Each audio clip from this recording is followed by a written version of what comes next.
Greetings, Tom Romeo from PCS here to show you our new product, Database Health Assistant. Many times when you download some software, it uses a database on the back end, and a lot of times that's SQL Server. Sometimes they use SQL Express or MSDE.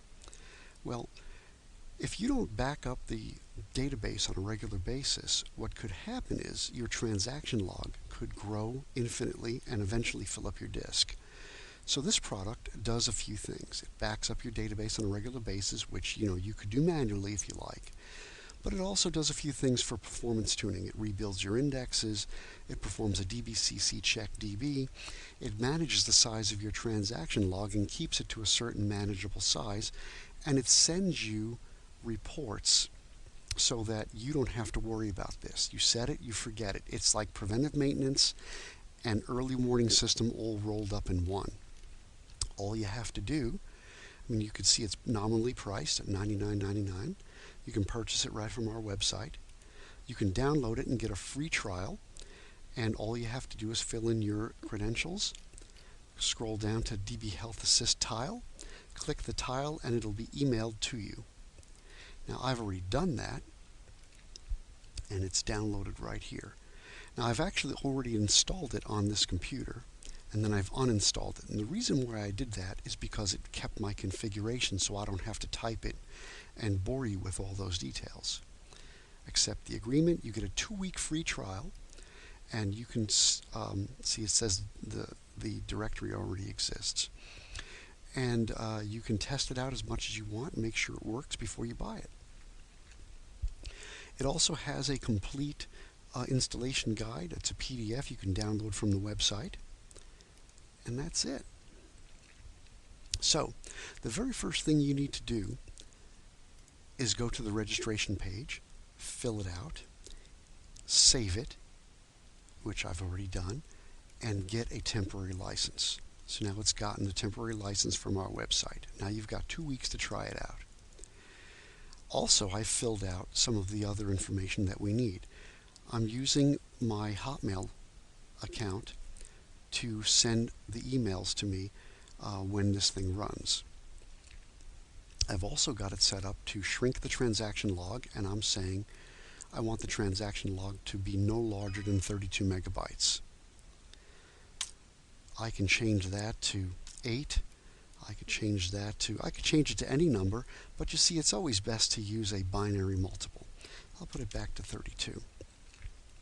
Now, if the product tries to shrink your transaction log, let's say your transaction log was 100 megabytes, and it can only shrink it down to 40 megabytes, you might get a warning that says, hey, I tried to shrink it down to 32, but it stopped me at 40.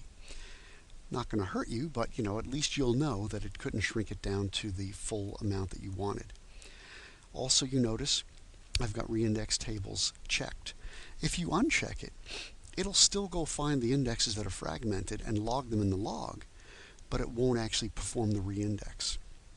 Similarly, if you uncheck this box, it will not try to shrink your transaction log. It'll just run checkpoints periodically and make sure that it doesn't grow bigger than it is. Now, I like to set it to errors and failures and potential issues so that I don't get the full report. It's just going to email me if something bad happened or if something bad is possibly going to happen. So if I'm running out of space, disk space, it'll say, hey, you're running low on space. I was able to back it up today, but maybe tomorrow I won't be able to. So you can go and address that, and you don't have to wait until it's too late. We keep 30 days of logs. You can reduce that or increase it.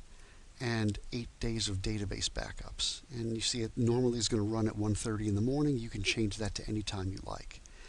And you'll see I can perform a test to make sure that the email goes to me. So you see I'm sending it from my Hotmail account, and I'm going to send it to my corporate account, and it says the email has been sent. So I should receive an email shortly. So let's look at the databases. Now, I have SQL Express installed on this server. So I could say local host, which is the local system, Traverse SQL. and I know there's a SQL database on there called Traverse, because that's our other product. And I'm going to use Windows authentication, test the connection, and you'll see I've got some information. I am the sysadmin. It is the full version of SQL Server, Windows SQL 2008. The database exists, and the recovery model is simple. So I'm going to add that database to one of the databases that I want to service. Okay. On the service credentials, and remember I already checked, I tested this database. On the service credentials, I'm using the local system account. Now with the local system account, I can't hit test connection because I can't impersonate the local system account. But I do know, because I'm using Windows authentication, that the person I'm logged in as also has permission. And since this database is on the local host, I know that local system certainly does have access to that database. So I'm just going to save it.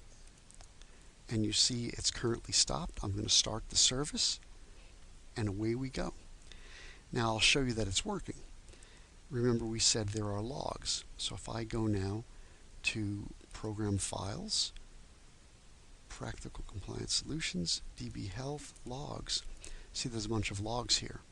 And if I look at the Database Health Assistance Service,